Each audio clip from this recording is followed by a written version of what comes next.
Anxiety always begins with a worry. Always. It begins with a thought that is triggered by something. So if you suffer from anxiety, you wake up in the morning and your mind spins. You lay in bed at night and your mind spins. You walk into work and you feel anxious in your body. Interestingly, another major trigger is being home or going home and that moment right before your partner walks in the door. If you feel anxious when your partner's about to walk in or you're about to walk into your own home, that is a major signal that you are in the wrong relationship, that there is something incredibly off and you either need to get into counseling, but that is one that we hear a lot about. Wow. Because you're walking into a situation that feels uncertain. Yeah. A lot of people, by the way, had parents that were abusive or parents that were yellers. So they also are experiencing ghosts from the childhood of it's 5 o'clock, dad's about to come home and pour a drink and everybody's on edge. Yeah. So write down the triggers, okay? Because having kind of the triggers ahead of time will help you come up with a plan for how you're going to catch yourself when your mind defaults to the automatic ways that it thinks. Then what I want you to write down next to the trigger is what exactly are you worried about? So having the trigger and then what do I worry about? I worry that my boss is going to yell. I worry that my partner's going to yell. I worry that I'm going to get in trouble. I worry that, my friends are going to laugh at me. I worry that I'm going to be whatever the it may be. Then what you're going to do is you're going to write down what I call an anchor thought. An anchor thought is something that weighs you down and it makes you excited. And so here's how the strategy works with the 5-second rule. The next time you're in a situation, and let's just use the example of pulling into your own driveway or your own apartment, and maybe you've got issues with your boyfriend or girlfriend or your roommate, and that makes you unsettled.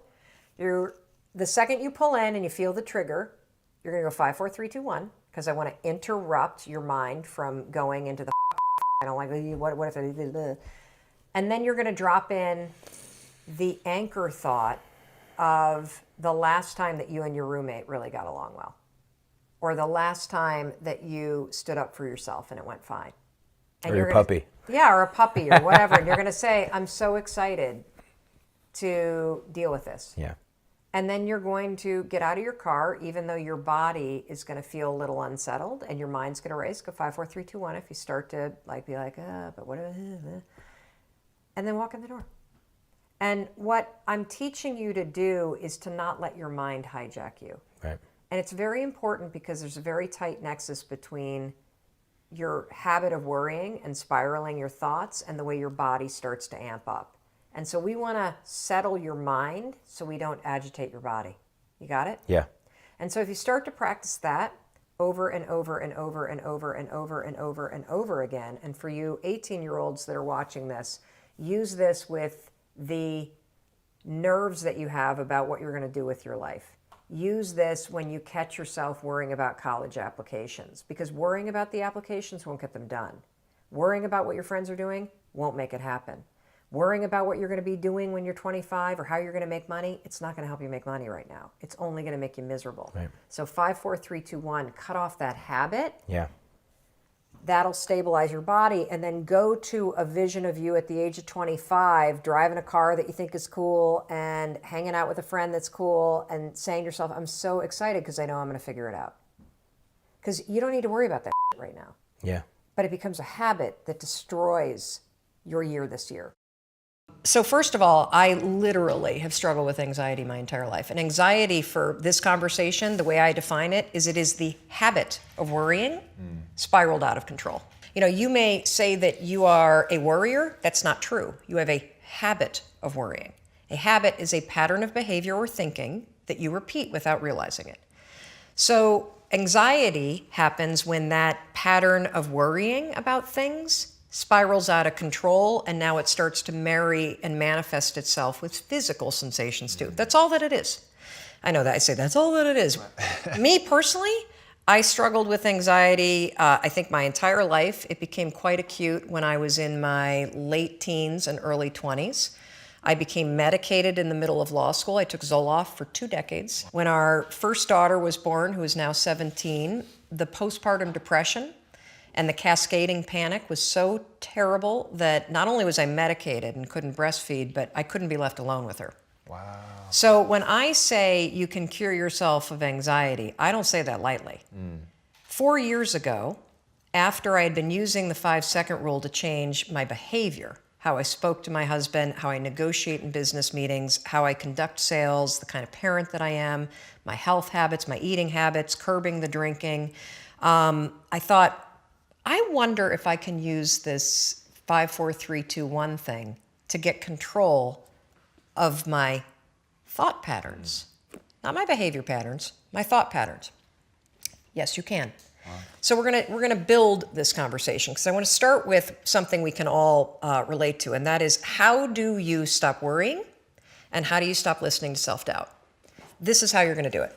So all day long, you're going to have moments where your thoughts drift, and I use that word on purpose because for me, there is a physical sensation when you start to use the 5-second rule and you start to wake up.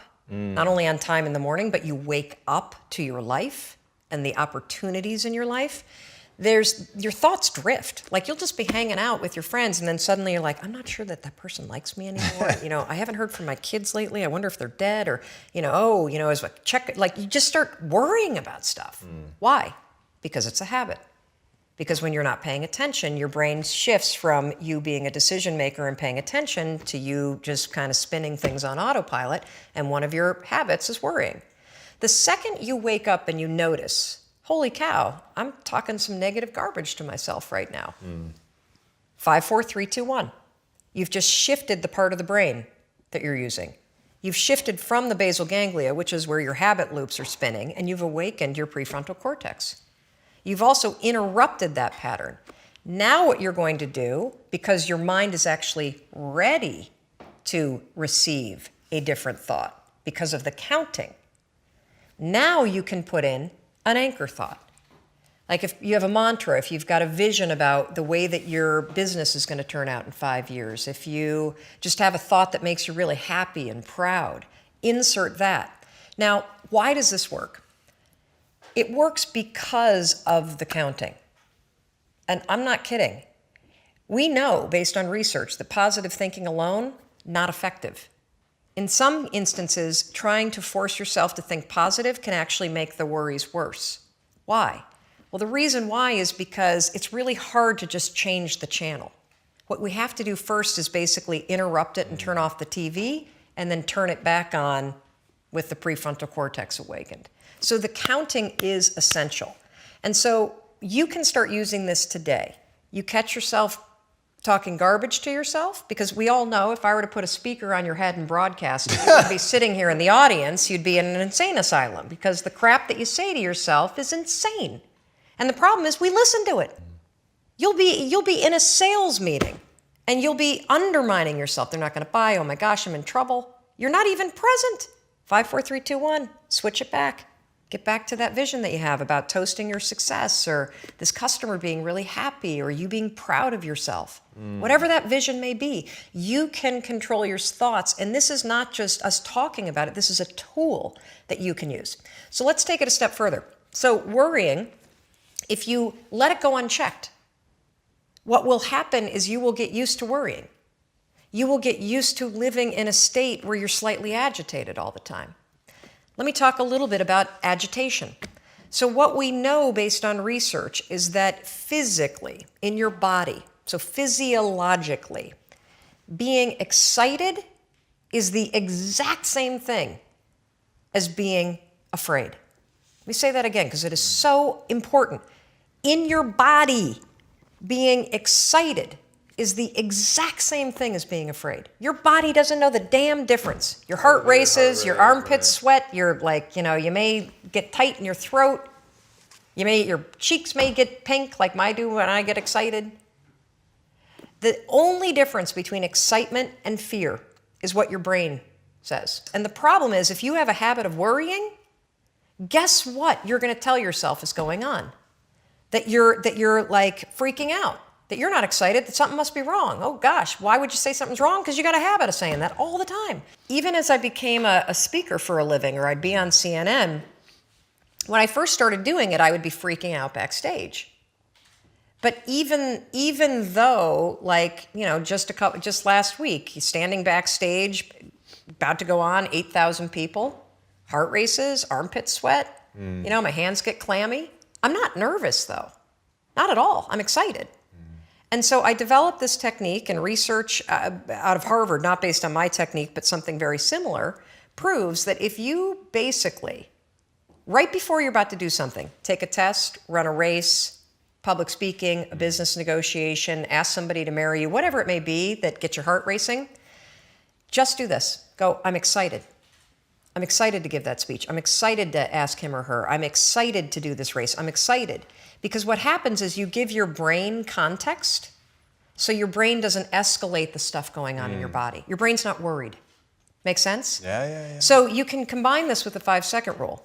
So we know how to do worrying. You catch your thoughts drift, 5, 4, 3, 2, 1, anchor thought.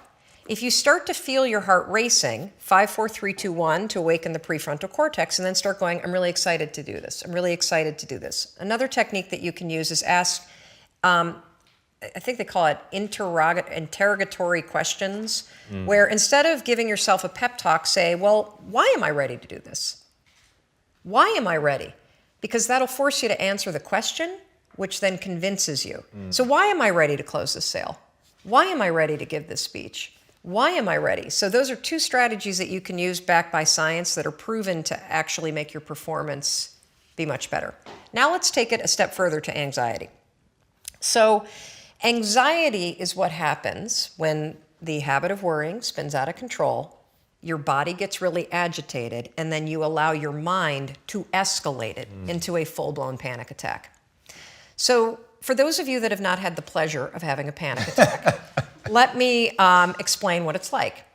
So have you ever been in your car and you're driving down the road and you go to change lanes and all of a sudden there's like, oh my God, there's a car right there, right? And you swerve a little bit and then your heart's like, and you may sweat a little bit and you grip the wheel really tight and you're super locked in on the road ahead of you. But then that car pulls away and the near miss scenario passes and your mind starts going, okay, you're all right now. Right. You're all right now. That's it. That's all. That's what a panic attack is, only it happens while you're standing in front of your coffee pot. Seriously. You have that same, oh my God, what behind that? And your heart's racing, and the problem for your brain is that your brain can't look around and say, holy cow, we almost got hit by a car. Right. Your brain's saying, what the hell is wrong with her? She's making coffee and she's freaking out. And so now your brain has a problem. Because what's your brain's job? It's designed to protect you.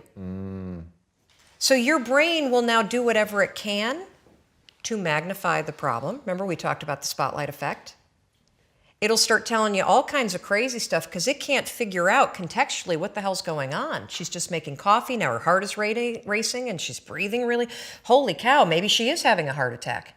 A lot of people that have panic attacks say, I think I'm dying, oh my God, what's happening? Wow. Or you'll see them do the deer in the headlights thing where they got to get out of the room.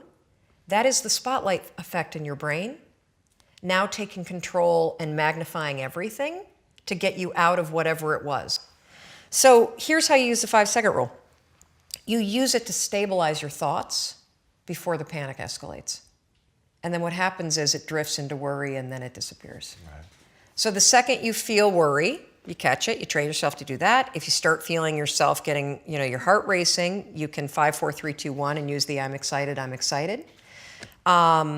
If that doesn't work, literally 5, 4, 3, 2, 1, and just give yourself an anchor thought, literally, of you being okay. I want to tell you a little bit about the science. So there's this famous neuroscientist called Antonio Damasio, and he did a really interesting study where he discovered that our body senses fear before our mind even realizes it. And when fear or danger, speaking to your boss, calling a prospect, going to the gym when you're not proud of the way that you look, and it's not fear like terror. It's more that low-grade agitation in your body. I felt it yesterday because I went to a boot camp class yesterday, and I'm not in good shape, and I don't do boot camp classes, and Kendall and I are staying at this hotel where, holy cow, everybody seems like there's some sort of professional weightlifter or Instagram model, and so it was really intimidating, and I could feel that agitation in my body. That's the kind of fear I'm talking about. I'm not talking about the paralysis fear your life is threatened and you really are in a life or death situation. I'm talking about the low grade agitation that is there when you're about to do something that makes you feel a little uncomfortable. So when fear or danger is sensed in the body, your body begins a stress response before your mind even catches up. And if you want to take control of your life, you got to take control of that physical state. And it starts with catching these moments, everyone, when you start to feel it. Okay. And so for some of you, it may be a pit in the stomach. For some of you, it may be tightening in the chest. For Heather, who was one of the people I coached in Take Control, it was this massive wave of heat that went into her chest, tightness, a rash, and then she could start to feel that she was crying. You need to understand, how do you react to situations that make you nervous? Write it in the comments. Write it in the comments. Is it a tightness in your stomach? Is it a tightness in your chest? Is it a deep, tense breathing? Is it a rash? Do your thoughts race? What is it that happens to you when you think about going in and talking to your boss about a raise? What is it that happens to you when you think about picking up the phone and calling a prospect in your business? Here's tightness in the chest, crying, shallow breathing. The heat wave comes on. My thoughts start to race. My tummy gets upset. Excellent, excellent. These are all physiological responses of your body getting in a state where it's about to pay attention. It doesn't mean that anything's going to go wrong. The problem is when you feel that chest, sweat, stomach drop, the shutting down, the nervous belly, when you feel that, you immediately assume something is wrong, and you have trained yourself to do one of two things: shut up or don't show up. That's it. That's it. And what we want you to do is, I want you, when that happens, what I want you to do is go, oh, here's my body. Here's my body sensing something. Just call it out for what it is. And then I want you to slow your body down. I want you to take, and look, here's Ro the realtor. I used the 5-second rule to ask for a better commission split, and I got it. Good. Because here's the other interesting piece of science. You know that wave that you feel, or your tongue gets numb, or you get tightness in your cheeks, or you freeze? You know when that happens? Based on the science, there is only a 90-second chemical release in your body. It's called the 90-second rule. When your body stomach starts to flutter, when your heart starts to race, when you feel this feeling of fear that you have that's unique to you, based on the science, there's a 90-second rule, and all of the chemical release that's happening, because your body is going into a state of being alert, it only sticks around for 90 seconds. As long as you don't let your thoughts race. If your thoughts start to race, you'll start to agitate the situation. We are in the middle of Anxiety Week, and I'm super excited about this because I'm somebody who has struggled with anxiety for a large part of my life. For more than 2 decades, anxiety was a chronic and debilitating issue for me. I have 2 kids that struggle with anxiety. I know that it is a struggle for many of you. There's a documented rise in anxiety, and so we are spending an entire week talking about tools that you can use to understand anxiety, to break apart the thinking habits in your mind, to catch the triggers, and that's what we're talking about today, the triggers that are triggering you to feel anxious before you even realize that it's starting, and what you can do with science, particularly something called anchor thoughts, to quiet your mind, to settle your body, to stop the agitation, and to get control in a moment where normally you would spin out of control. So today we're going to talk about triggers. If you missed yesterday's training, it's very important that you watch it. So on day 13, we talked about the connection between worrying and anxiety, and how the habit of worrying about things in the future, things that make you feel uncertain, things that are out of your control, things that you shouldn't worry about at all. Oh, here comes our son. It's 7 o'clock in the morning.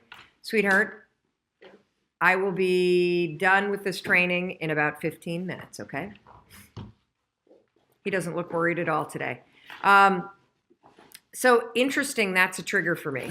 So we're talking about triggers today, and triggers are, do I know where your phone is? It's in the pocket of my coat that I wore when I tucked you in last night. I'm single parenting it today, so thank you for your patience with the the fact that I needed to help Oakley along. I got to get him to school this morning before I catch a flight to San Francisco. That's a trigger for me. That when something unexpected happens when I'm on a live stream, my stomach immediately gets tight. My thoughts don't go, uh-oh, just yet. My body tenses up. And triggers are a very important thing for you to bring out of the woodwork. And the reason why is there are things that happen to you all day long that trigger tense feelings in your body, that trigger your body to remember situations from your childhood that made you feel out of control or anxious or unsafe.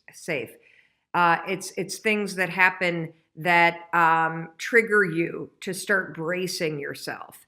And so one of the things that we're going to do now that we've already talked about worrying, and we've talked about the connection between worrying and anxiety, and we've talked about the fact that worrying becomes a habit, and it's a habit that you need to break. And if you haven't watched that training, just go to YouTube. It's video number 13, and it's all about the connection between worrying and anxiety.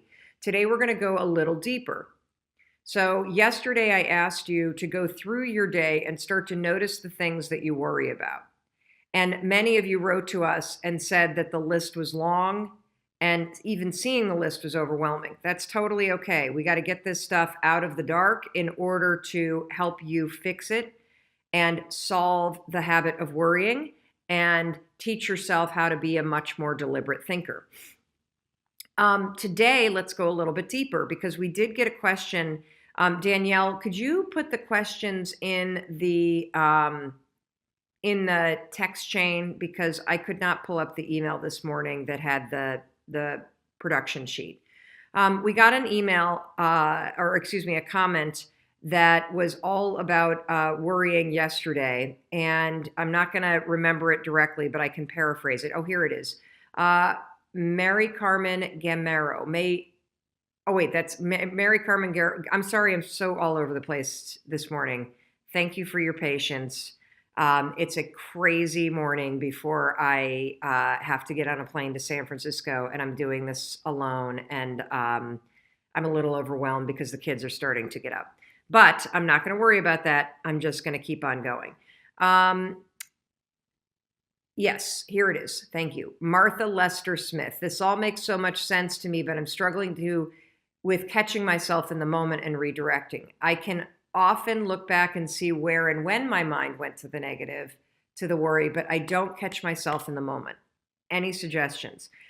Martha, that's not uncommon because the thought pattern of drifting to the future and starting to ruminate and worry about something that's outside of your control or that doesn't matter right now, or an issue or worrying is not going to make an impact. It's such a habit that most of us aren't even aware when our minds are doing it. So this is going to be a new skill. Have patience with yourself. The reason why we're talking about triggers today is because if you have trouble catching yourself in the moment, one of the most effective things that you can do is you can do an audit of your day, and you can identify all of the situations, the people, and the time of days or experiences that you have that trigger you to feel uneasy, or that trigger you to start to worry, or that trigger you to brace yourself. And by going through your day and doing an audit and identifying those moments or times a day where you're tense or where you're on edge or where you anticipate that bad things are going to happen, or it's something that you worry about, knowing the triggers in advance gives you a tremendous amount of power because it allows you to pre-plan what you're going to do in response to that trigger. So let me give you an example. I want you today, here's your homework, to go through your day. And I want you to go step by step by step from the moment you wake up. When are the moments that you worry? What are the situations that you're in throughout your day that trigger you to be tense? And after you go from the moment you wake up to the moment you get into your bed, the next thing you're going to do is you're going to go and identify, are there people in your life that trigger you to worry? So, for example, when you wake up, are worries the first thing on your mind? Does just waking up and thinking about your day trigger worry? If so, write about it. Does walking into the kitchen and eating breakfast trigger worry? Are you starting a new eating plan and it's overwhelming and you're doubting yourself? Does the idea of getting out of the house, this was one that was surprising to me because I don't have this one right now, but in reading so many comments from you as you've been sharing your worries and sharing the things that you struggle with, just getting out of the house is a cause of major distress for many of you. And if that's you, give me a thumbs up or give us a heart so people know that they're not alone. And that was me when Chris and I were facing all of the major issues that we had 10 years ago, from bankruptcy to alcoholism to fighting nonstop and just starting the day, just getting out of the house. Boy, did that make me brace myself because it made me have to face the issues that I was dealing with in my life. Does walking into work cause it for you? Does figuring out what you're going to eat for lunch? Does having to make cold calls? Does the work itself that you have to do in your job, your side hustle, your passion project, the book you need to write, does that create worry and anxiety for you? Does heading home from work create? Does being in the school pickup line and being worried about what your kid, like there are so many moments in your day. A humongous trigger for people is 5 o'clock at night. 5 o'clock at night when the lights start to get dark, major trigger. And the reason why is many of you grew up in households where there was abuse, you witnessed abuse, you had a parent that was an alcoholic, you had all kinds of tension in your house. And at 5 o'clock, what happens is the light starts to change and people start to come home. People start to drink. And that can be a major, major trigger for people. Major, because your body remembers what it was like to be a kid in a household when an alcoholic parent came home. And so your nervous system, believe it or not, is triggered by the time of day and the light changing and the fact that maybe you're with somebody or you live with somebody that comes home and has a drink. And that gets your mind to go. And so today, all I want you to do is I want you to identify the triggers. And here's why.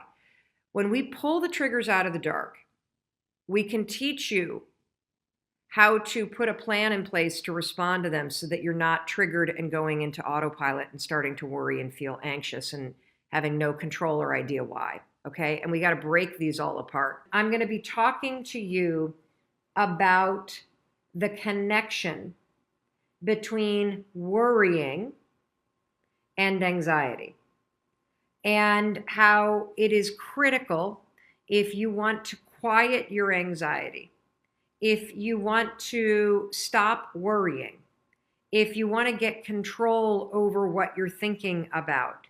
It's going to begin with a habit that you have that somebody else trained you, that you've gotten really good at this habit. And you know what the habit is? It's the habit of worrying. We all do it. We're all guilty of it. We're all guilty of, sorry, let me just move that a little bit. We're all guilty of worrying about things that are beyond our control, worrying about things that doesn't matter, worrying about things that we shouldn't care about. Sorry, I've got the streaming lights anymore. Hold on, let me just ask Mandy a question.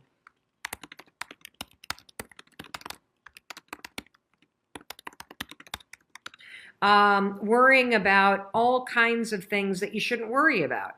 And it becomes a habit. It becomes a default way of thinking. And so in order to kick off Anxiety Week, I want to explain the connection between worrying and why that impacts anxiety. And now, since we're talking about anxiety, I have to be very clear about something, okay? I am not a therapist. I am a individual who struggled personally with anxiety for more than 2 decades. I took Zoloft, which was a lifesaver, and I strongly believe in trying medication when a professional believes that you are so in a hole mentally that medication will give you the ability to start to claw your way out of that hole. I have learned so much about anxiety because of my own struggles. And 5 years ago, I trained myself to be a deliberate thinker, just like I'm training you to be a deliberate thinker in this program. And through everything that I am about to teach you, and all of the strategies that you're about to learn, I learned all of these by researching anxiety. And I road tested them on myself while I was still in therapy. And I then started going off of my medication. And as my mindset reset and as my thinking patterns became more positive and stronger and healthier, I was able to completely cure myself of anxiety. And I say that with the utmost of relief and confidence. And I have also gone on to use these exact same techniques that I'm going to teach you to help my children deal with their anxieties. I've written extensively about anxiety in the 5-Second Rule book, which is right behind me. We've sold almost 1 million copies of that book. It is the #1 self-published audiobook in the history of Audible. I'm so proud of it. And I speak at length about anxiety and using the 5-second rule to cure yourself of anxiety, okay? But I need to make it very clear that these training sessions are in no way a substitute for getting professional help. If you have the kind of clinical anxiety or you suffer from an anxiety disorder, it is paramount that you seek professional help from a therapist one-on-one, that you try remarkable therapies. I'm going to say it wrong, but it's EDRM or ERDM, which is the rapid eye movement therapy, incredibly helpful. And so don't be a hero. Don't go off your meds cold. Don't quit therapy because you think that this live training program is the answer. This live training program is a step. And this live training program for the next week in particular, while we talk about anxiety, you're going to be introduced to tools that are grounded in research and tools that have worked for millions of people and tools that you can take back to your therapist or take back to whatever counseling you get to help you become a deliberate thinker, which will help you quiet your anxiety, get control of it, and then ultimately cure it with the help of a professional if you have an anxiety disorder. So that said, please, please, please listen to everything that I'm about to tell you and try it, okay? Please try it because this stuff works if you practice it. And again, quieting anxiety, it's not an event. It's not a one and done. This is a process that you are going to repeat over and over and over again. Because the connection between anxiety and your mindset begins with your habit of worrying. We have a question from Twitter. Is worrying the same as overthinking? If you're overthinking about positive stuff and keeping yourself in an excited state, no, it's not.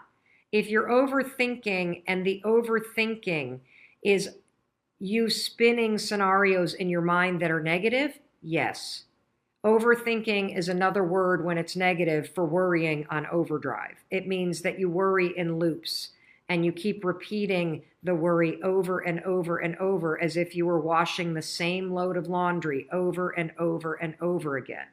And so we're starting with the habit of worrying about things that don't matter, worrying about things that you can't control, worrying about things that haven't happened yet, worrying about things that are far off in the future.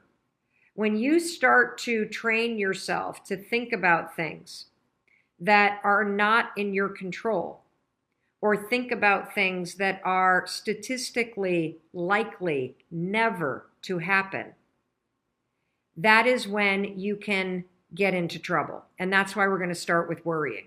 You see, worrying is when you allow your mind to default on autopilot and think about things that don't serve you. Think about things that are outside of your control. I'm going to give you an example that's very recent in my life. So I don't know, there were a bunch of you that noticed in the live streams that were on January 6th and January 7th, and I think January 5th. Many of you noticed that I had a lot of discoloration on my neck, and I had what appeared to be a lump. And my own dermatologist pointed it out to me, that I had a lump that was kind of like right here. Now, the second that somebody says lump, what are your thoughts default to? Automatically. The second somebody says you got a lump on your neck, cancer, of course. I've got some sort of disease that's going to kill me. And so what do I do when my thoughts go there? Well, then I start touching it, and I start poking at it, and I start pinching at it, and then I start asking everybody, do you see this lump on my neck?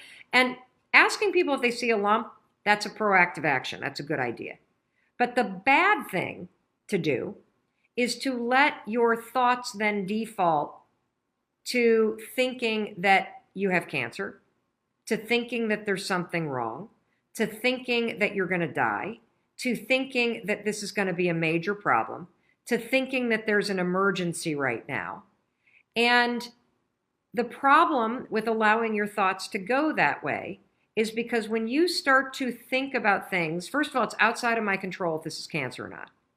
It's outside of my control right now if this is going to kill me.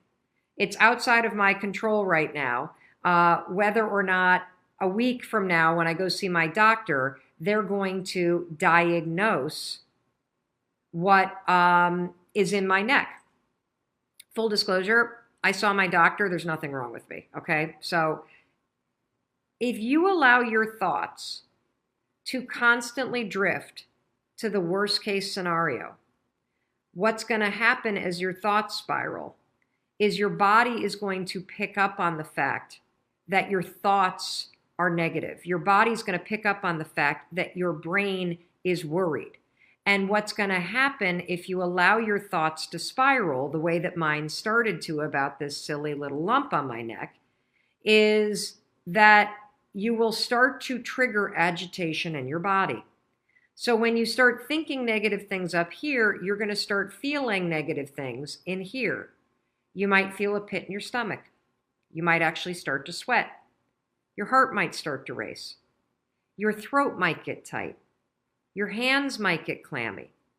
These are all telltale signs that you have now crossed from simply worrying in your mind to feeling physical agitation, which is anxiety.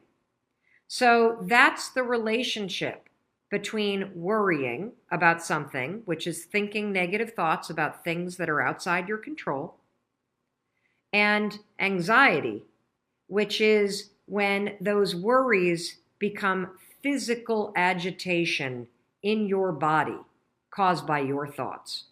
That's it.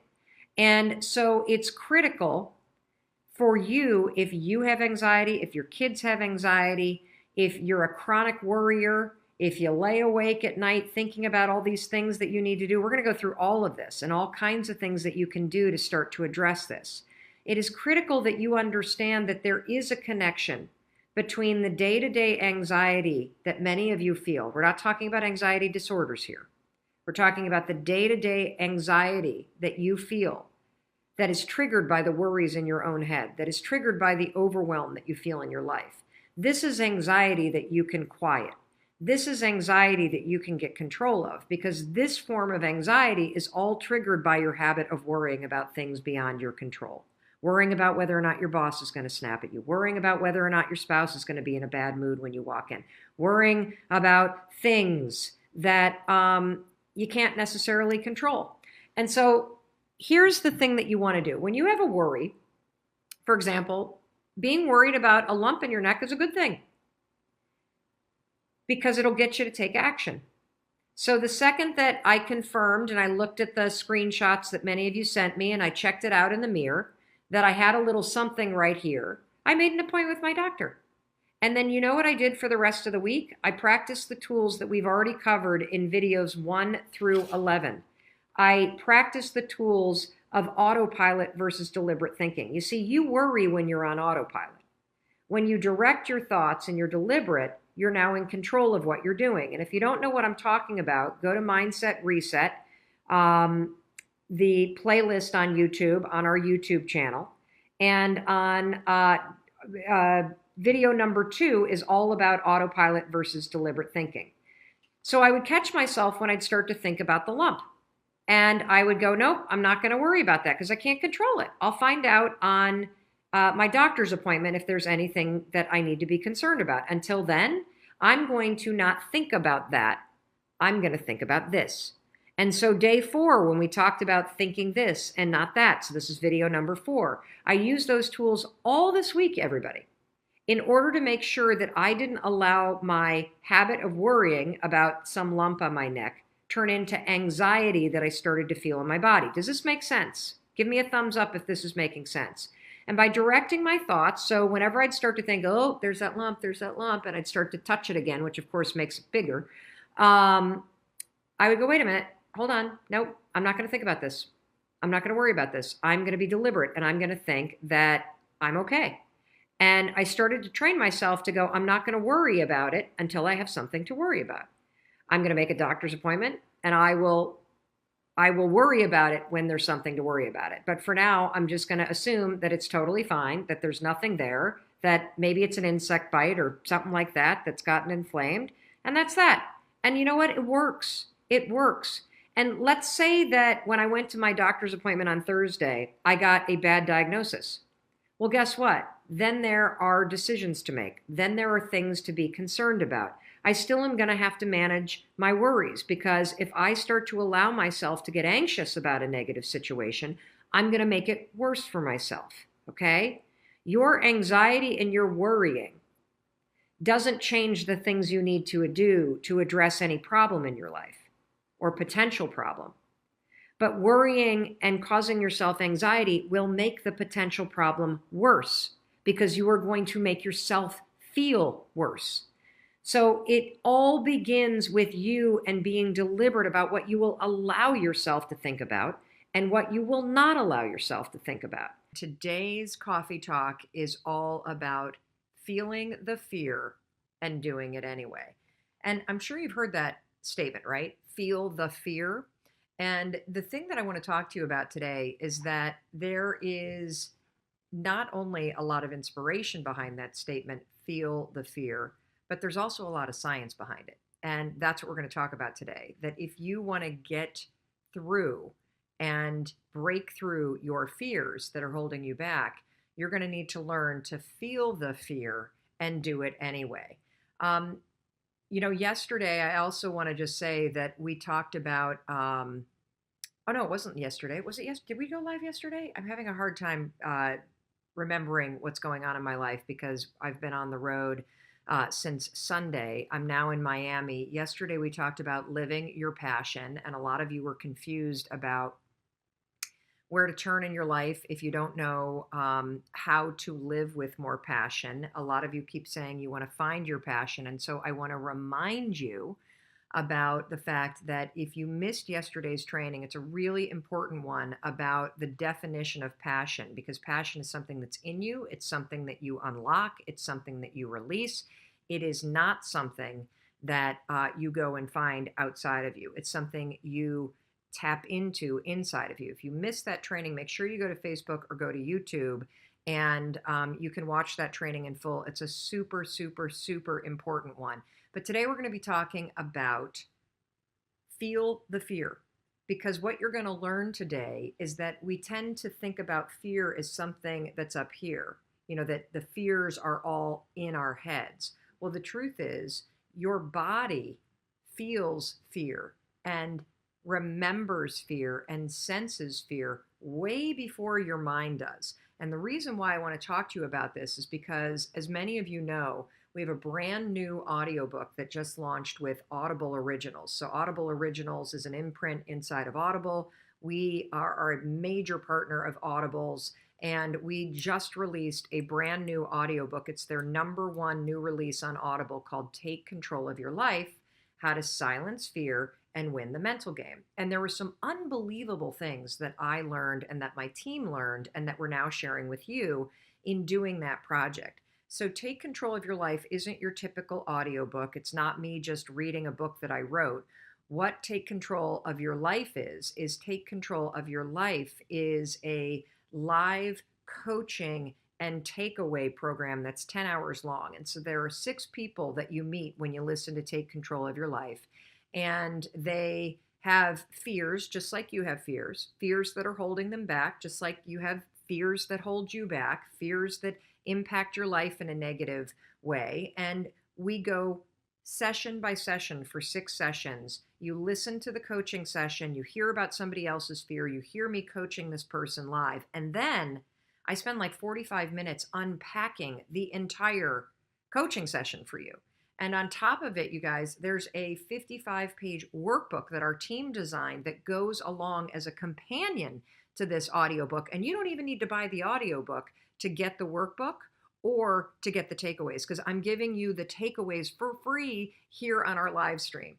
So if you want the audiobook, just go to melrobbins.com/take control and you can download the audiobook. And what I'm going to talk to you about today is I'm going to talk to you about the session that we did with Heather in Take Control of Your Life. And it's a really incredible session because Heather is held back at work because what happens is when she has to have a really difficult conversation, when there's something that she wants to talk to her boss about, when there's a conflict with one of her colleagues. You ever have a conflict with your colleagues at work? Ever feel like you work in a toxic work environment? Well, this is something that you need to understand. Sometimes the toxicity in your work environment is about the other people.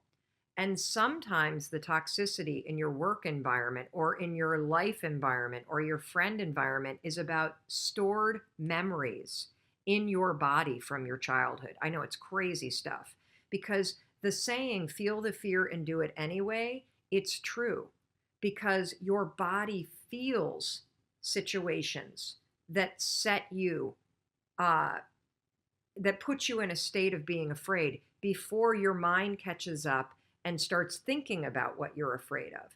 And so one of the key takeaways from Take Control, and one of the things that I want to teach you today, is that if you start to tune into your body and you start to notice the signals that your body is sending to you in your day-to-day life, signals like butterflies in your stomach, signals like feeling a rush of energy up to your neck, signals like your armpits sweating, signals like your hands getting sweaty, signals that your body is stepping and noticing a situation that reminds it of your past.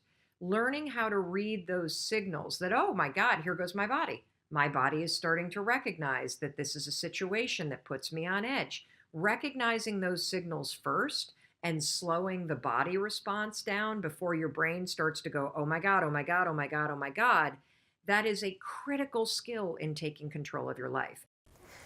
You know, I've heard a lot of experts say that fear isn't real. That is such a bunch of baloney. Fear is so real. In fact, there are probably things that you're afraid of doing right now in your life, in your relationships, at work. And the fact that you're afraid, that's robbing you of all of the experiences that you want to have in your life. I mean, if you're afraid to fly, that's going to limit your ability to travel and see the world or go visit friends. If you're afraid of public speaking, that's going to really limit your ability to express yourself and share your ideas. If you're afraid of talking to your boss or asking for a raise, that directly impacts how much money you make. Or what if you are dreaming of starting a business or you've already started a new business, but you're afraid to talk to people and you're afraid to share your business with people? I mean, fear is something that stops us all. And that's why I'm here to talk to you, because it doesn't have to. Fear is real, but I am going to share a secret weapon that I have used for years to beat every single fear that used to stop me. Now, first, before we get into this secret weapon, I just want to cover a few facts about fear, what it is, what it isn't, and some things that you may not know about fear. So first thing, fear is a physical state in your body that is exactly the same as excitement. Let me say that again. Fear and excitement are the exact same physical state. Your heart races. You might sweat a little bit. You might feel tightening in your chest. You might feel a pit in your stomach. You have a surge of cortisol. It's basically the way that your body goes into a hyper-aware state because it's readying for action. Now, what's the difference between fear and excitement? Really simple. The only difference between fear and excitement is what your brain is doing as your body is all agitated. If you're excited, your brain's going, oh, wow, this is going to be so cool to ride this roller coaster.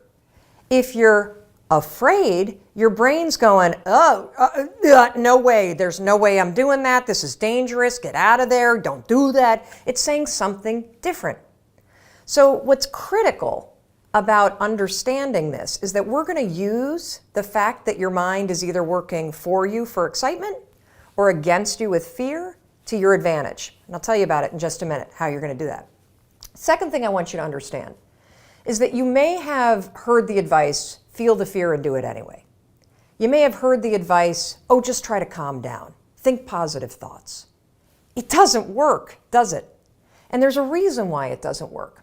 So let's go back to fact number one. When you're afraid, your body's in a state of arousal and agitation, and your heart is racing, and you're all like amped up, and you're hyper aware of what's going on, and you're freaking out a little bit. What is it like when you're calm? You just kind of chill, right? You got like this low arousal state. Very, very difficult to go from a state of agitation and being all jacked up and excited and weirded out and to a kind of state. It doesn't work. It's like trying to stop a train by throwing a boulder on the tracks. It's going to make the train jump off the tracks. It's going to cause a disaster. In fact, they've proven in research that when you try to ignore your fears, it actually makes them worse. And they've also proven in research that positive thinking alone also can make your fears worse. So, what do you do? What do you do when you're about to go talk to your boss and you feel afraid? What do you do when you have to get on a plane and you're actually terrified of flying? What do you do if you got to give a presentation and you are afraid of public speaking? Here's what you're going to do. You're going to use a strategy, the same one that I use, that has helped me beat every single fear and turned me into somebody that is terrific when it comes to a high-stress situation. This is how you do it. You're going to use my 5-second rule in combination with what I call an anchor thought, and that is going to reframe what your mind is doing so that your mind goes from feeling agitation and making you afraid to reframing it from agitation to excitement. It works like magic. Now, I have used this technique for years, literally for years. And one of the ways that I want to introduce you to it is I want to take you backstage. I want to take you backstage to a speech that I delivered this year. And what you're going to see is you're going to see me behind, the major set. I'm about to walk out. You can kind of hear the crowd roaring. My introductory video is playing. My body is in a state of arousal. I am literally, my heart is racing, my arms are sweating. It's like you're going to see this. I'm going to tell you about it. And you're going to watch me use this same technique I'm going to teach you to reframe my nerves into excitement. Check this out. All right, I'm about to go on stage. There are 7,000 people out there, and it's so exciting because what they don't know is they're about to learn the 5-second rule, and their lives will never be the same again. Now, I gotta tell you, my heart is racing, my armpits are sweating. I have the exact same physiological feeling as when I'm afraid, but I'm not afraid. I'm excited. Excitement and fear is the exact same thing in your body. It's just what your brain calls it. Here's a trick that's proven by science that I use every time I speak. When I start to sweat, when I start to have butterflies, when I start to have my heart race, I say, I'm excited. I'm excited to get out there. I'm excited to talk to these people. I'm excited to share the 5-second rule.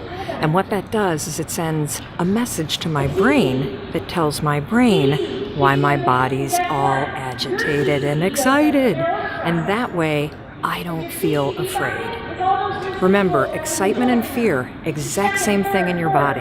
The only difference is what your brain calls it.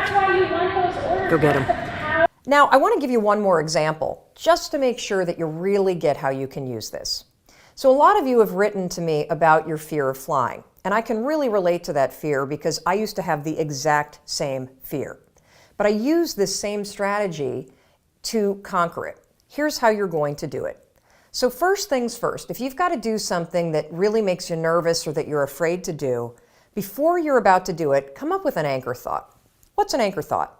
Well, an anchor thought is something that's going to anchor you so that you don't escalate any situation into a full-blown panic attack or into a situation where you screw things up. It's a way for you to anchor yourself so you maintain control over what you're thinking and how you behave. So here's an example with flying. It's important when you're creating an anchor thought to pick something that is in the proper context of what you're afraid to do. So for flying, pick an anchor thought that has to do with the trip that you're taking. So if I'm boarding a plane to fly back home to Michigan, an anchor thought might be a picture in my mind of my mom and I walking on the shores of Lake Michigan where I grew up. That's a thought that makes me happy, it makes me excited, and it's also related to the trip that I'm taking. If you have a conversation that you need to have with your boss, pick an anchor thought about how you feel after having that conversation. Maybe it's you picking up the phone and calling somebody that you love and saying, oh my gosh, it went so well. Or, you walking out of the meeting and feeling like, yeah, I survived that conversation. I feel pretty good about myself. So now that you have your anchor thought, you're ready to beat the fear. I believe with all of my heart and being that every man, woman, child, person, grandparent, everybody should infuse their days with habits of celebration and self-confidence. And the fastest and easiest and most science-backed way to quickly start to change how you see yourself is by adopting a simple habit of high-fiving your reflection in the mirror every single morning. Now, I know exactly what you're thinking. Are you serious, Mel Robbins? That is the stupidest thing I've ever heard in my entire life. I know it sounds dumb. But the reason why your first instinct when you think about waking up, whether you're in your robe or your underwear, or your PJs or your birthday suit, and walking into that bathroom and having a moment with yourself and raising your hand and high-fiving yourself is because your self-confidence is in the gutter. You believe some garbage about yourself. You think you're a bad person, or you're unworthy, or you're ugly, or nobody likes you, or how about this one? This was the story of my life. I have f***ed up my life so badly, I might as well just flush it down the toilet. You have some narrative in your mind that is so negative that when you look in the mirror, you see somebody worth trashing. You see what's wrong. You pick apart your appearance. And I want to reverse that, because here's the deal about self-confidence. Self-confidence begins with you. You realize the word self is in there, right? I can't give you confidence. I can give you a little boost. I can give you tools. I can encourage you. But confidence is forged in fire. It's something that's within you. And here's the thing I want you to realize about confidence. You are a confident person. That's why you miss feeling that way. You can only miss what you know. You've just been blocked from the feeling of it. And wherever you are right now in your life, I'm telling you, confidence is in there. You just got to figure out how to tap into it. And you've been building confidence all along, by the way. Every time that you have fallen on your face, or you've tried something and failed, or you've gone out and thought you found the love of your life, and then your heart's broken, and then you pick yourself up again, and then you dust yourself. You're building confidence the entire time, because confidence is not built on the high days. Confidence is built on the low ones. Confidence is built when you are struggling, Because when you see yourself go for something and fall, when you see yourself try and get knocked down, when you see yourself stand back up after getting abused or traumatized or discriminated against and moving ahead, you are building this reserve within yourself where you know you can rely on yourself. You know you can face hard things and you can keep moving forward. You know you have your own back. So it's in there. Your life has been helping you build it. Now you got to just dig in and tap into it and use it to shut that critic up in your head. So the way you're going to do that is every morning, I'm not kidding, you're going to raise your hand in the mirror and high five yourself. Look at how many people are doing this. You're not the only one. For 5 mornings in a row, I want you to high five yourself.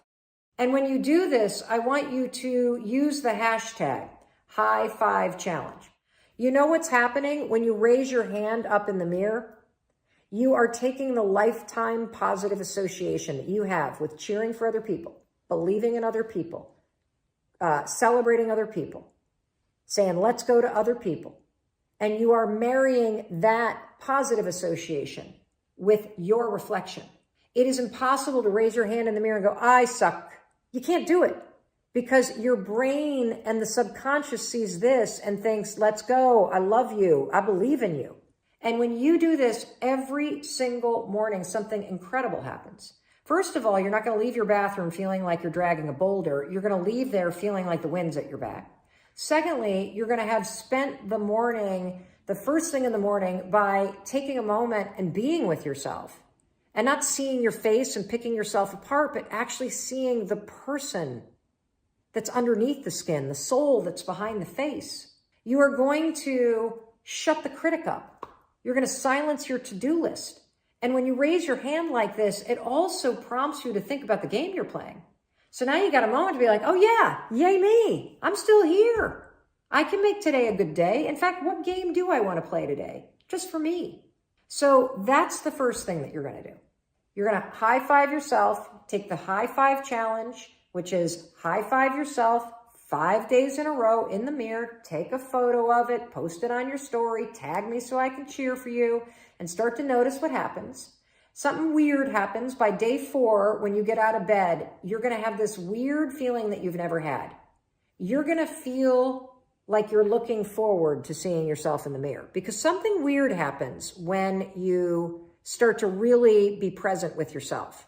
When you normally walk in the bathroom and you ignore yourself, you're alone. I think a lot of us feel like we're alone in our lives. When you start to see yourself, you literally, oh, hey, hi there, Mel Robbins. How you doing? You now, as you look forward, oh, hey, girl, how you doing? Hi, Mel Robbins. Oh, hey, let's go. I believe in you. Gonna have a great day. It's almost like when your neighbor waves to you. You're seeing yourself. You know, now that I've been doing this for a year, I don't feel like I'm alone. I feel like I've got myself and I've got my own back. I feel like this person that I see in the mirror is the one person that's going to be with me for my entire life. So I better cheer for her. I better celebrate her. I better encourage her and love her. And that's what you're doing when you do this every morning to yourself. And there are mornings where I stand in my underwear at my bathroom sink and even I don't have a word to say to myself. But I can always do this. And it always lifts my mood. And it is creating that deep connection within me to myself. And that's what builds your confidence. Confidence is being comfortable in your own skin. Confidence is knowing that you have your own back. Confidence is knowing that you can face something. Confidence is believing in your ability to face or survive or try something and be better. And confidence is being willing to try. And all of those things happen when you raise your hand every single morning. The second thing that you should do is you got to be honest with yourself. If there are things about your appearance that are within your control, whether it is the shape that you're in, whether it's the health choices that you're making, whether it's how you take care of yourself in terms of self-love, and you're not taking action in those areas, the lack of action says to your brain, you don't care about yourself. And so what I want you to do is pick one thing, one behavior that you could do every day. The high five's one of them. Pick another one. And I want you to practice doing it. And it's a behavior. If you think about the person that you want to become, what's that person do every day that you don't do right now? And when you start to do the thing that the person you want to become is doing, you leverage something called behavioral activation therapy. And that is a whole body of research that says when you act like the person you want to become, it's the most powerful way to change a habit. It's even better therapy than talk therapy, because the action proves to your brain that you're becoming that person. You're seeing the change through the action, and so then the brain catches up and starts to relate to you like a person that's confident, or a person who adores their appearance, or a person that celebrates themselves exactly as they are. So try those two things. Make sure you tag me online when you do the high five challenge, and I know it's going to work. In this video, I'm going to show you the specific way that you can use the 5-second rule to stop doubting yourself and worrying so much. Now, a lot of people will tell you, oh, just think positive, or try not to worry. It sounds simple, but it's not easy. And the reason why it's not easy is because it doesn't work. And actually, research shows that when you try to ignore your worries, it can actually make them worse. Look, I understand this topic more than most people because I struggled for decades, not only with worrying and self-doubt. I actually suffered from anxiety and panic attacks for almost 25 years. And in fact, I took Zoloft for 2 decades to control my anxiety. Using the 5-second rule, I've not only been able to stop worrying and doubting myself, I've cured myself of anxiety, and I've been off meds for more than 4 years. I'm panic attack free, and I almost never, ever worrying about anything. And you can teach yourself to do the exact same thing using the rule. First, here's what I want you to know. You're not a worrier. A lot of us call ourselves a worrier, right? Oh, I'm a worrier. You're not a worrier. You have a habit of worrying. That's a very big difference. You've allowed your mind to drift and linger on negative thoughts so many times, it's now a pattern of behavior that you repeat, and you don't even realize it. And that's actually good news, because that means that you and I can use the science of habits to break the habit of worrying and the habit of doubting yourself. In the language of habit research, the 5-second rule is what psychologists call a starting ritual. It's a tool that you can use that will interrupt the negative thought patterns that are encoded in your brain as habits and trigger positive new thought and behavior patterns. The 5-second rule is shockingly effective because it works with all the latest research about habits. What I've learned using the 5-second rule is that I do in fact have control over what I think. And when you use the 5-second rule, you'll discover that you do too. Here's how you're going to use the rule. The moment that you feel your thoughts drift, and have you ever noticed how worrying and self-doubt, they have a way of literally like taking you away from a situation. You can feel your mind go from the present moment to drifting to something negative. Maybe you're sitting at a meeting at work and suddenly you start talking down at yourself and doubting yourself. It happens like that. But the moment that you catch yourself do it, that's a moment of tremendous power. You have a decision to make. You can either sit there and listen to the worry and listen to the self-doubt and let it hijack you, or you can make a decision to assert control. That's when you use the rule. You're going to use the countdown trick, 5, 4, 3, 2, 1. It's essential. Counting backwards interrupts the negative thought pattern. It's also going to awaken your prefrontal cortex, which is the part of the brain that you need to override a bad habit and replace your bad habit with a positive new one. So every time you feel your thoughts drift to something negative, or you find yourself worrying about things you can't control, 5, 4, 3, 2, 1, it'll switch the gears in your brain, it'll interrupt the negative thought pattern, it'll activate your prefrontal cortex, and you've just created a starting ritual that will prime your mind to accept a more positive thought. That is how you use the rule to change. Some days you might use the rule 20 times to interrupt your habit of worrying and doubting yourself. This is a great story about a bunch of topics. It's a story about confidence. It's a story about being comfortable in your own skin. It's a story about being yourself no matter where you are or what you're doing. And it's a story about the power of your unique self-expression. And your unique self-expression comes out and is amplified when you feel comfortable in your own skin. I got into the speaking business, 6 or 7 years ago. I had a TEDx talk that went crazy viral. That's what started the speaking business. And when I first got into the speaking business, I was really intimidated because I was new to it. And I wanted to do a very good job and I wanted to fit in. So I looked around at what all the top people in the industry of motivational speaking and speaking on the corporate circuit were doing. And I noticed that all the women were dressed in heels, wearing pencil skirts or beautiful dresses, the kind of thing that you might see a news anchor wearing, like a nice dress, heels. So I just wore what everybody else was wearing. Didn't even occur to me to wear something else because here I am trying to break into a new industry. So I look at everybody at the top, I copy what they're doing, and I am not comfortable in high heels. Yes, if my husband Chris and I are going out on date night, I can rock them like the best of them. But walking through a convention center in them, standing on a stage for an hour in a pair of heels while you're trying to hold in your stomach because you're being broadcast on a big screen and you're wearing a dress, like it was the least comfortable outfit I could possibly wear, very self-conscious in it. I'm not that graceful in a pair of heels, so I sort of like poof, poof, poof on a stage. But that's what I did for the first couple of years. So I was in Miami. This must have been probably 5 years ago. I was in Miami and I had just gotten off stage, take off the heels, take off the dress, put on a pair of jeans and a t-shirt. I got like an hour to kill before I have to leave for the airport. I'm going to fly to Vegas because I've got a speech in Vegas the next morning. So I'm walking down Collins Ave in South Beach in Miami. And I walk past this store. Unfortunately, it's not there anymore. I loved this store. And there in the window were the most amazing high-top sneakers I had ever seen in my entire life. I was like a moth to the flame. Let me show you these bad boys because these are the originals.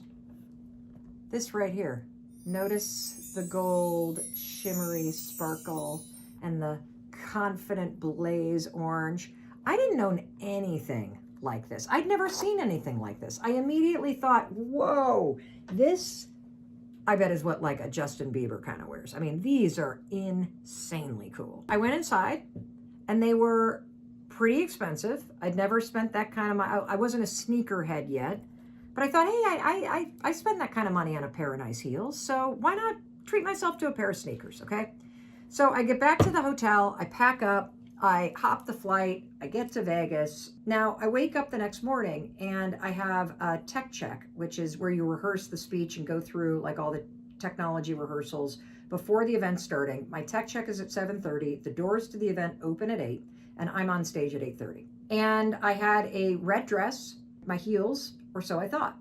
So I crack open, that's what I was planning on wearing. I crack open the suitcase, there are no heels. I have left the heels in the hotel room back in Miami. All I have are the Birkenstocks that I wore on the plane and I wore out in Vegas last night, and my new Justin Bieber high-top sneakers. And I have exactly 15 minutes to get to the tech rehearsal and nothing else is open. So, Birkenstocks, Justin Bieber, I think we'll go with the Justin Bieber sparkly high tops. I slapped those puppies on. I walked from my hotel room all the way through the casino floor, past all the restaurants and the shops, to the convention center, which you know is like a 2-mile walk. I was so happy to be not only in my red dress, but more importantly, in my Justin Bieber sneakers because it was super comfortable to walk there that way. I get to the backstage area and for the first time in 2 years, something happened. And let me tell you what happened. One of the guys that was on the production crew turned and goes, "Ah, cool sneakers." That was like the first time somebody in production had really acknowledged me for something other than the job in 2 years. So I was like, huh. And as I started walking toward the backstage area, everybody I passed, cool kicks. Oh, those are cool. Oh, those are cool. And I'm like, this is wild. Nobody's ever complimented on my, like, this is like, people are, and so I did the tech rehearsal, and then this was the moment of truth. When I walked out onto that stage, it was at the MGM Arena, and there were like 5,000 real estate agents in the audience. I was there to deliver a speech for RE/MAX. It was the first time I'd ever walked on a stage where I actually felt like myself. It was also the first time that I felt the audience kind of lean forward and go, oh, she seems kind of cool. But when you walk onto a stage in heels and a dress, you're like the authority. And you're on a stage and you're talking at people. There's something about walking onto a stage or walking through life and having something fun that you're wearing that makes you relatable and interesting and real. And from that moment forward, I have never not worn sparkly sneakers for work. I wore them every day on my daytime talk show. I'm embarrassed to tell you that I probably have 20 pairs of these. I love, this is my favorite, these are my favorite, well, these are my favorite because these are the originals, but I would say these are my second favorite because I like the low top and I love the blue. I love these, which have a big silver kind of thing. These are super comfortable. And I've got a bunch of these, and these did not even come with sparkles. So I literally bought Swarovski crystals or whatever the hell they're called and got a glue gun out and put them on myself. If you're looking for sparkly sneakers, there's all kinds of them out there these days. It's the coolest thing in the world. Bedazzled sneakers are a thing. Whether you go to DSW or Nordstrom's or Zappos or anywhere, you can find them. And so the moral of the story, the secret to confidence is being comfortable in your own skin. And the secret to being relatable and likable is being yourself and being comfortable in your own skin. And so whatever it is that gives you a little flair, whether it's a little pin on your jacket or a little flower in your pocket or sparkles on your sneakers or cool specs, you gotta find the confidence to bring that to the way that you go through life, because there's something unique about you. And when you settle into what is really an expression for you, you feel comfortable in your own skin. And that's the greatest feeling in the world.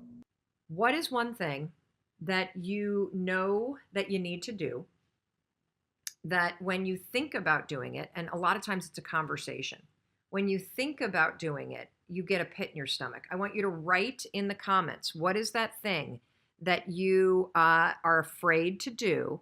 You know you should do it. It's probably a conversation. And, oh, here we go. My 29-year-old son came home. He's living with us temporarily. He's bringing women home late night from the bars. He's a lot like his father, so very confrontational. Having that conversation gives you a pit. Starting writing my book, having a conversation with my coach, leaving my home, driving, asking for my raise that I'm worth, quitting my job, calling that prospect in my business, paying my taxes, paying my bills, working out in front of other people, doing a presentation. These are all driving to another state in busy traffic, reaching out to new clients. Excellent. Opening up a business. So as you think about this thing that you want, what immediately happens is you feel a pit in your stomach. That's what happens before your mind even goes, oh, I'm scared to call prospects. Oh, I'm scared to leave a secure job. Oh, I'm scared to write this new script. Oh, I'm scared to lose weight. I'm scared to address the issues in my marriage. I'm scared to talk to my husband about money. I'm scared to stand up for myself. I'm scared to act as I feel I should because I'm scared about the negative consequences. Your brain doesn't even process it yet. What happens is you have an idea about this thing that you know you need to do, and you immediately feel a pit in your stomach, or you feel your chest tighten, or you feel energy rise up into your neck, right? Your body is feeling the fear first.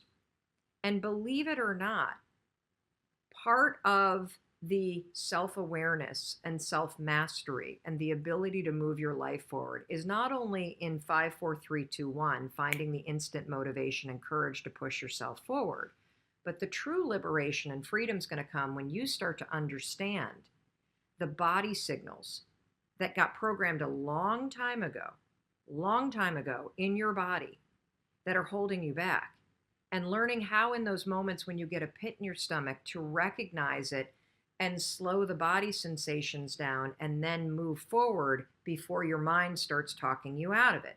So a lot of what happens for us is you had situations when you were a kid, maybe your mom or your dad were really intense. Maybe you grew up in a very competitive household. Maybe you were the kind of kid that things were better in your house when you were seen but not heard. And your body remembers it. Your body remembers situations when your parents were yelling because as a kid it feels traumatic. Your body remembers situations where in a classroom you were nervous or afraid to be called out or be seen. Your body remembers moments when you were embarrassed. And so, what's interesting is that um, your body will now face any situation where you're about to be seen or you're about to speak up or you're about to do something where you're facing uncertainty or you're about to face judgment, and your body remembers those situations and it starts to get nervous or agitated or on edge because it knows, oh my God, you're about to do something that's going to expose you, and your body wants to keep you safe. That's why your stomach starts to go grumbly. That's why your chest starts to get tight, because you are about to do something that exposes you. You're about to do something that is new. You're about to do something that is scary, and your body wants to try to protect you. Now, your body's misreading the situation, by the way. So let's talk a little bit about confidence, okay? First of all, I've already said it's a skill. It doesn't matter if you were born the most insecure, thumb sucking, abused, pathetic soul of a human being. You can build the skill of confidence. It doesn't matter if you came out of the womb super ego driven and larger than life and confident and all that stuff. You still have a lot of work to do when it comes to confidence, authentic confidence. So let me talk to you about what is the skill of confidence.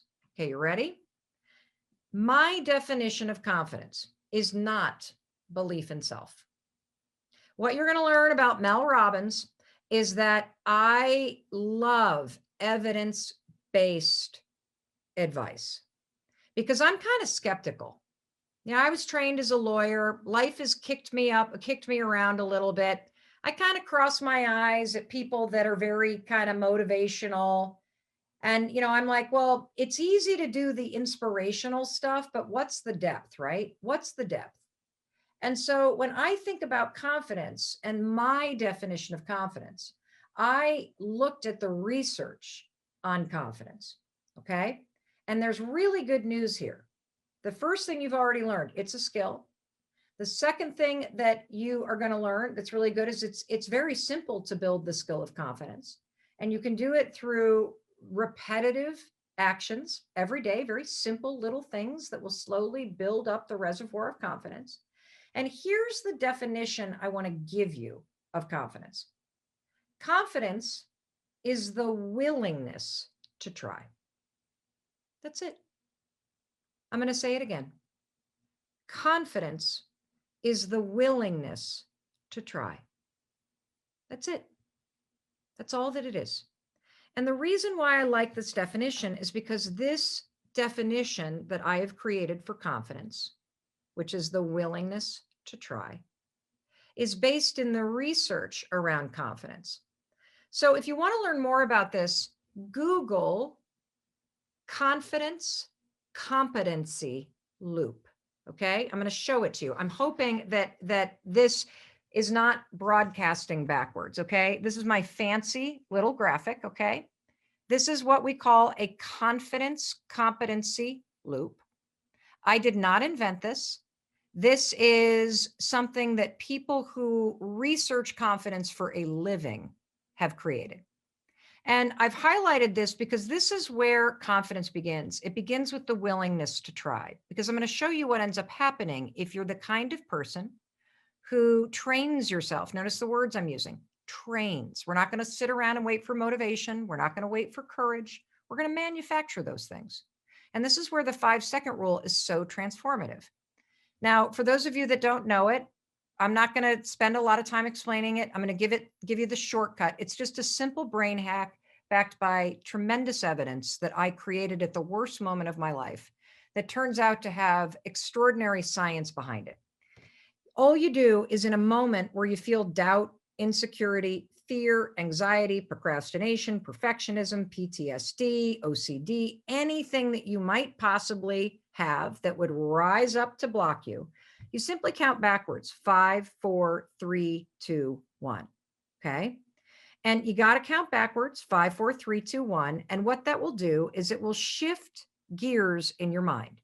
Instead of being stuck here in the part of the brain that keeps you stuck worrying and thinking and having a bias towards overthinking and being a perfectionist, you're going to go 1, 4, or 5, 4, 3, 2, 1, and you're going to try. Now, this is what's going to happen. The first time you try, you will fail. That's really good news. You want to know why? You learn by failing. You learn by failing. Do you realize that's how you've always learned? That when you were a kid, you don't remember this, but when you were learning to walk, you fell an average of 17 times an hour. You actually learned to walk by falling. And so you learn everything when you fail. Because when you fail, as much as you may think you're going to die, if you stand on a stage, I see a lot of you who want to be coaches or speakers or whatever. You're going to have to learn how to give a speech where you stutter and where your mouth gets really dry and pasty and where you get a neck rash and where you forget what you're supposed to say. You got to do all that stuff. Why? Because when you fail, you don't die. You actually gain knowledge and experience. And that's the gift of failure, because you then take that knowledge and that experience and you go right back to the next time. And then you try again. But this time, when you 5, 4, 3, 2, 1, try, you're going to take your knowledge and experience with you, and you're going to fail a little bit less. And what you're going to learn there, you're going to take right back to the next time that you try. And every time that you fail, you're gaining knowledge and experience. And you take that to the next time that you try. And you're going to go like this, and you're going to go like this, and you're going to keep going and going and going and going and going. And every time you 5, 4, 3, 2, 1, you push yourself to try, you gain a little bit of competency for the next time you're going to do it. And every time you gain a little bit of competency, your mastery goes up. And that's when you start to feel more self-assured.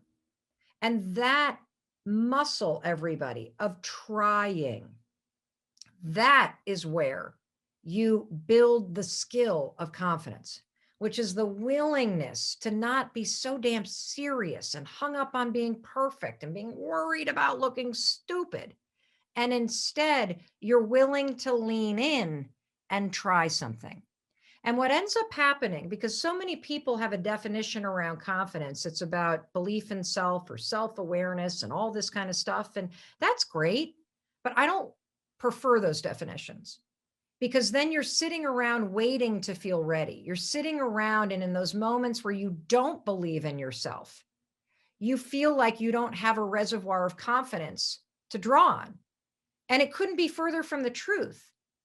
You were born with natural intelligence and confidence. How do I know that? I know it because it's part of the design of a human being. Think about what you were like as a child before the world got their hands on you. You just let whatever you were interested in pull you forward. You would crawl towards or tumble toward anything that you were interested in. You'd try anything. You'd crawl up to a mirror and stick your hands on it and lick the thing you loved yourself so much. But life got its meaty hands on you and started telling you no. Do you know the average kid hears some version of the word no, some redirection almost 400 times a day? So you became cautious. You started holding yourself back. You started thinking before you tried things. You started worrying about feelings. This is where it all begins. But you were born knowing how to do this. And the other reason why I know this is true is because you wouldn't know what it felt like. You wouldn't miss it if you hadn't once felt it. You wouldn't know any different. So I want you to know it's in you. And we got to just remove the block that life put in place and teach you that even in those moments where you doubt yourself, even in those moments where you're afraid, even in those moments where you're insecure, you can try. And it's in the skill of trying that you gain the competency, the knowledge, and the expertise that helps you become better and better and better. Because here's the trick. The more experienced you become in something and the more you master it, the less stressed out and anxious and worried you are about doing it. That's how that sort of belief in self comes. The belief doesn't come first.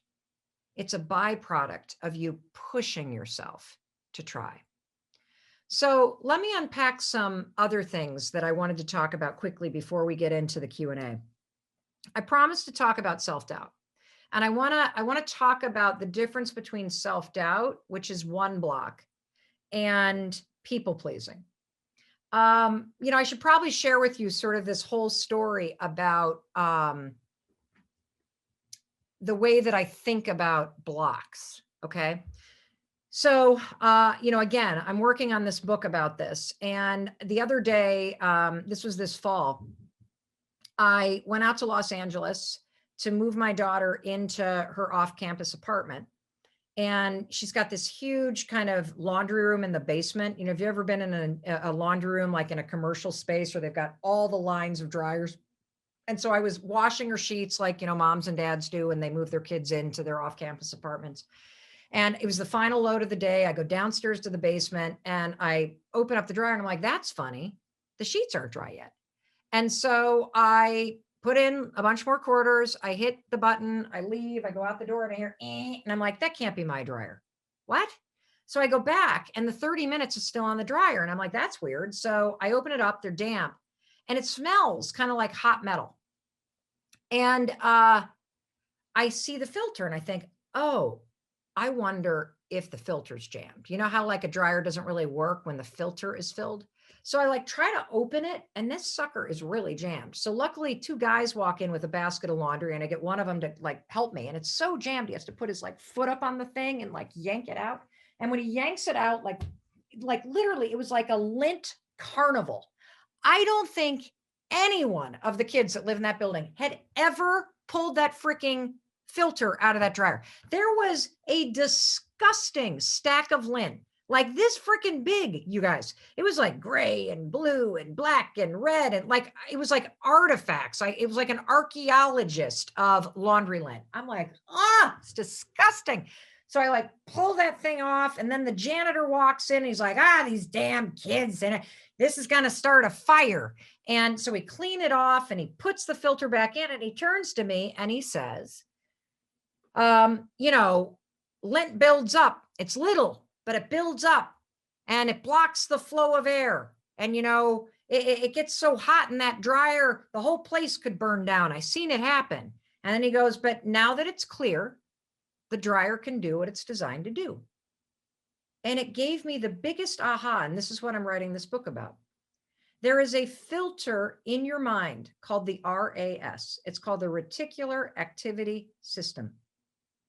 I like to call it the red Acura spotter because the way that this filter works, think about it, it's like a giant hairnet on your head, okay?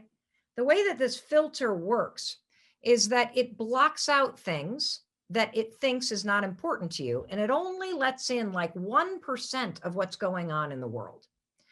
And here's the interesting thing. It can be programmed. It's very nimble. If you've ever gone out to buy a car, have you ever noticed that all of a sudden you go into the dealership, you're like, oh, I like that red Acura. And then the next day, what do you see everywhere? You see red Acuras because your RAS, the hairnet on your brain, the filter that influences absolutely everything that you think and do. By you going to shop for a car, it has gone, oh, ding, ding, ding. Hold on. Mel Robbins is interested in red Acuras. Let them in. Let the red Acuras in. And all of a sudden, every red Acura is now getting in through the hairnet in your brain. Okay? So this is good news because if you decide that dream that is meant for you is something that you want, you can program that sucker to let in information that is related to it. And suddenly it becomes so easy to spot opportunities and easy to gain momentum and easy to try.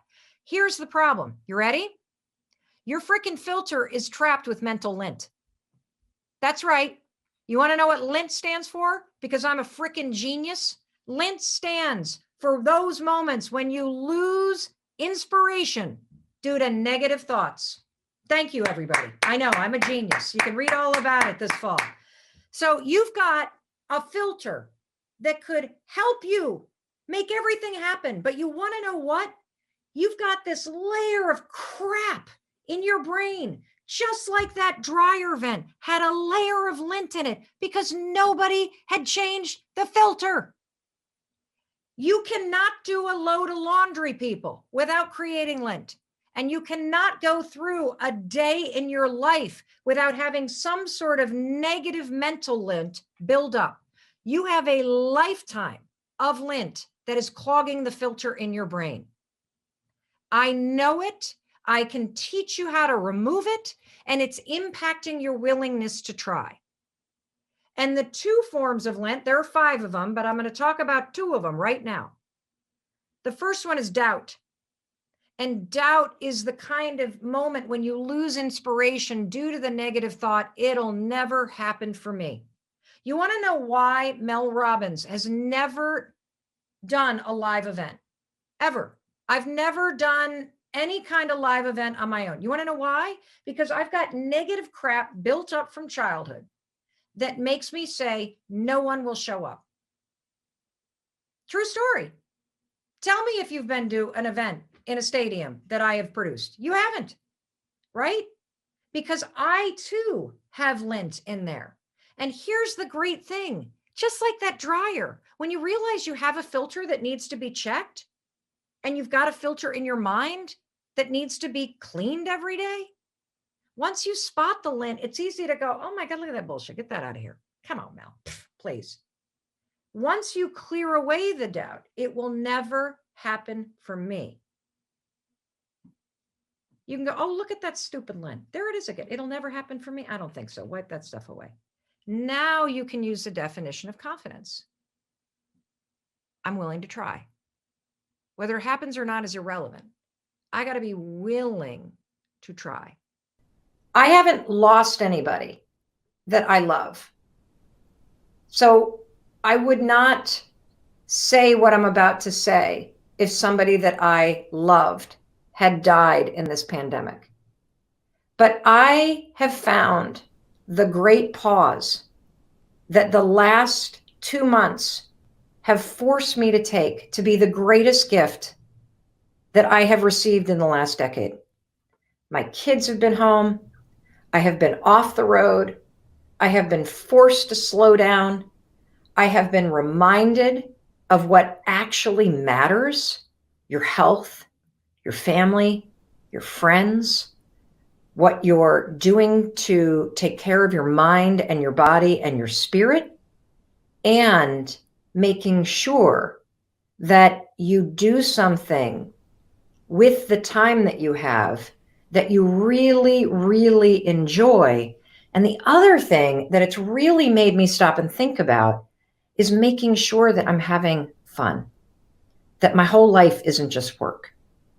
And it's made me really start to think about the fact that I don't want to go back to the life that I was living before the pandemic hit.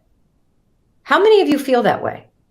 That this has been a gigantic mental perspective switch reset button that has, boom, hit you really hard. I want to know in the comments, what is it that you, with this new perspective that the pandemic has given you, what is it that you want to change in your life coming out of this? I want to start seeing. I see people saying this has been a wake-up call. I see people saying, yes, this has been a huge shift in my perspective. I see Brianna saying, I want to travel less for work. What do you want? Kelly says she's had a mental switch. Kelly, what has this pandemic given you in terms of the gift Heather's saying, I want to ask myself, what do I really want to do? Kim says, I don't want to go back to the rat race. Brock says, I want to start the year excited about it. I see somebody saying, Larissa says, a new business. Megan says, I want more boundaries. Tara says, I want to have more fun. What is it that you want to change, given the gift that this pandemic has given you in terms of shifting your perspective? Dinky says, value my friends and family. Jilla says, take care of my mental health. Spend more time with family. What do you want to change, everybody? Seriously, what do you want to change about your life? Is it a relationship? Is it that you have had the time to take care of yourself in small ways, and that's giving you greater control in your life? Do you want to change your job coming out of this? Do you want to launch a business coming out of this? Do you want to change your timeline for achieving your goals? Is there some project that you want to take on? Because what you're going to hear me say over and over again is that the single most important project you could ever work on is yourself. And the greatest gift that any challenge will ever give you is a perspective shift and the realization that you can face hard things, that you can survive hard things, and that in learning more deeply about yourself and about what you value through the challenges in life, you are going to be handed a moment where you can make a decision. You hear me say all the time, you're one decision away from a different life. Changing your life does not take motivation. Motivation is garbage. Changing your life takes discipline. The discipline to make a decision to change. You see, you need three things if you want to come out of this pandemic and truly change your life for the better. So many of you do not want to go back to the life that you were living. You see something greater for you. And what you're going to need in order to make that shift is you need clarity. You need the clarity to write the change down. And I want you to start right now. What in the comments? Let's get really clear. Terry wants to come out of this a healthier and better person. What is the clarity? Tell me the change that you want to make coming out of this. You got to have the clarity to write it down. That's number one. The second thing that you got to have in order to make a change happen is you've got to learn the skill of confidence, which is the ability to try something when you don't feel ready. You may not know how to do this change. I see advocate for myself. I see more physical movement. I see I want to change my job. I want to start a business. I want to earn more money. I want to travel less. I want my work to have meaning. I want to get out of an abusive relationship. I want to help people in need. I want to make sure that I continue to keep the promises that I've been keeping, getting up on time, working out every day, working on my relationship. This is fantastic because you're having a moment of clarity. And when you start to write it down, you are starting to develop the confidence and the knowing that you deserve to have this change happen. And then finally, what do you need in order to really change your life? Because it's not motivation, everybody, it's discipline. Discipline to make small promises, keep small promises, discipline to take small actions when you feel afraid, the discipline to find the courage to push yourself forward when you don't know how. That's how you change your life. Just those three things: clarity, confidence, courage. That's all you need. And that's why you got me in your life, because I'm here to push you. I'm here to encourage you. And I love seeing what you want to change.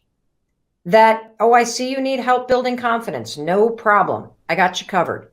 Because confidence isn't something that you feel. Confidence is a skill. Confidence is the willingness to try, because it's through the act of trying, through the act of simply writing down what's the change that you want to make right there in the comments. Just writing it down and trying out writing what that feels like, that's going to show you that you have the ability to start to express the things that you want. And that's the first step, to claim these things that you think about. So for those of you, more than 100 of you, who have written to me in the last week and who have said, I've had a huge perspective shift thanks to this pandemic.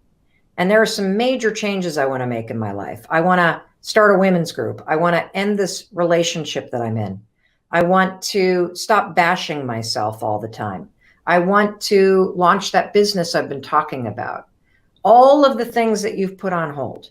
Now is the time to change. So many of you asked me, is it the right time to change your job after a pandemic like this? Absolutely. Because if you don't hear the clarity that's inside you, if you don't quiet the noise and tune in to hear, if your instincts, if your wisdom, if your knowing, if inside of you, you hear yourself saying, I got to get a new job. I got to get out of this relationship. I don't want to live where I live anymore. I want to be near the water. I want to be in the mountains. I want to be out of the city. You have to tune into that stuff. And then it's about confidence and courage to take action. That's it. Do you feel like you worry too much? Do you feel like you live in your head too much? Do you wish that your mind was a more positive place? You know, my daughter and I are here in Miami, and I'm just like you. My mind can be my worst enemy. I was laying in bed last night and I had fallen asleep and I kept waking up. And you know what I was thinking about?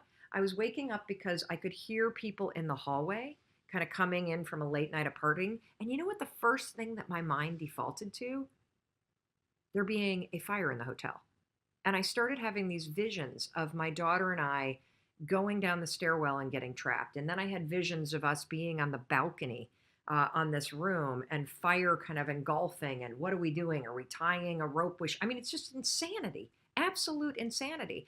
And I used the techniques that I teach you. I went 5, 4, 3, 2, 1. I am not thinking about this. And the thought disappeared because I constantly reset my mindset. And, you know, one of the reasons why I'm telling you this is if you are tired of feeling negative, if you feel often that your own thoughts are the things that trip you up in life, that you wish that your mind were more positive, I'm telling you that I'm the same way. Just because I teach this stuff, just because I study this, just because I do what I do for a living, doesn't make me immune to what it means to be human. And what it means to be human is that your brain and your body want you to survive. Your brain and your body remember situations that scare the daylights out of you. Your brain and your body try to talk you out of anything that makes you feel risky. And your brain, given that it has been trained by situations in the past, and given that you allow it to worry all the time, you have a habit of doing it, if you're not careful and you're not deliberate, your brain will default to scary crap like mine was last night. That doesn't mean you're broken. It means that your brain is thinking something that's broken, and it's time for you to reset your mindset and pull it back. You know, I'm very open about the fact that I struggled with anxiety for a long time. Yeah. And what's interesting about anxiety is that, you know, I'm now talking to you from the perspective of being 53 years old. I was like really fucked up. And by fucked up, I mean, not that I was like stealing cars or breaking laws or doing anything like that, but I was not comfortable in my own body. And the way that I would describe it is, I think from that moment, literally, that moment in 4th grade that I just shared with you, it makes me really sad to think about the fact that I was just a 4th grader that had had a traumatic experience. I didn't know, but my nervous system remembered. And so anytime I went to bed, I woke up the next morning with the sensation in my body that something was wrong. And any pattern of behavior or thinking that you start to repeat becomes a habit. Habits are just patterns. That's all that they are. And so I had a life experience because of one incident where I would wake up every single morning and feel like something was wrong and I couldn't put my finger on it. And the more that you wake up and think something's wrong, the more your brain is going to find reasons why something might be wrong. And so I developed this sort of chronic state of feeling on alert, feeling this sense that I got to be aware. Fight or flight. Yes, yes. My, in clinical terms, my sympathetic nervous system got switched on and I had no idea how to turn it off. And if you don't know how to calm your nervous system down, to flip off the sympathetic nervous system and flip on the parasympathetic nervous system, which is your calm, grounded, resting nervous system, you will forever struggle with focus, with being present, with the ability to think clearly and make good decisions.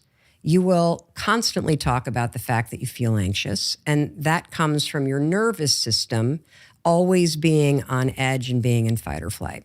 I didn't know any of this. I was just a nervous kid with a nervous stomach. Every camp that I went to, I got sent home because I was too homesick. Oh, yeah. You know how homesick you have to be for trained counselors to actually call your parents and go, we got a problem here. She can't stay here. Like, she is out of her mind. When you say out of your mind, what are the physical symptoms or verbal symptoms of that? Oh my gosh. Complete disassociation. So I would be at camp, like literally 6th grade camp. So at the end of 6th grade year, and I feel bad for little Mel Robbins. I feel bad for her because, here's this experience, 6th grade camp, where the entire school for 4 nights goes away to a camp, just the 6th grade. It's supposed to be the culmination of your 6th grade year. And I am so freaked out that something bad is going to happen, that I, of course, escalate things in my own mind. I don't even feel like I'm at camp. I feel like I'm walking on a movie set. I don't feel like I'm on Earth. I feel like I'm on a spaceship somewhere looking down all the time. I feel like I might throw up because my stomach is rattled, because when you're anxious and you can't focus your thoughts, you tend to not eat. And so that, of course, upsets your stomach. It's not that something bad's going to happen. It's that you're screwing up the chemistry in your stomach by not eating because you're so nervous, which only makes it worse. And as your mind is scrambling, thinking something bad is going to happen, and then your stomach is hurting, then you start to think, oh my God, I'm going to throw up. And then you start to think, well, if I throw up, something bad's going to happen. And then the kids are going to laugh. And like, it just becomes this spiral train wreck. And that is the state that I lived in. And so, you learn how to cope. It becomes your new normal. But that was basically my life, constantly feeling like something bad was going to happen, constantly feeling like I wasn't really present, constantly lying or fibbing about how I felt or what I was thinking because I didn't want people to judge me. I mean, it's awful. And then you come through college and you've got to make that choice in life as to which direction you're going to go in. It seems quite... Choice. I love the choice, yeah. Yeah, well, how would you define it? Panic. Panic, yeah. Yeah, because I didn't know what I wanted to do. Yeah. Because I had only ever lived in survival mode.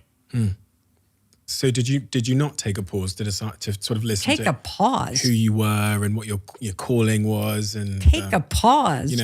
When you have anxiety, your whole mode of living is, if I'm on the move, no one can catch me. If I am on the run, I'm safe.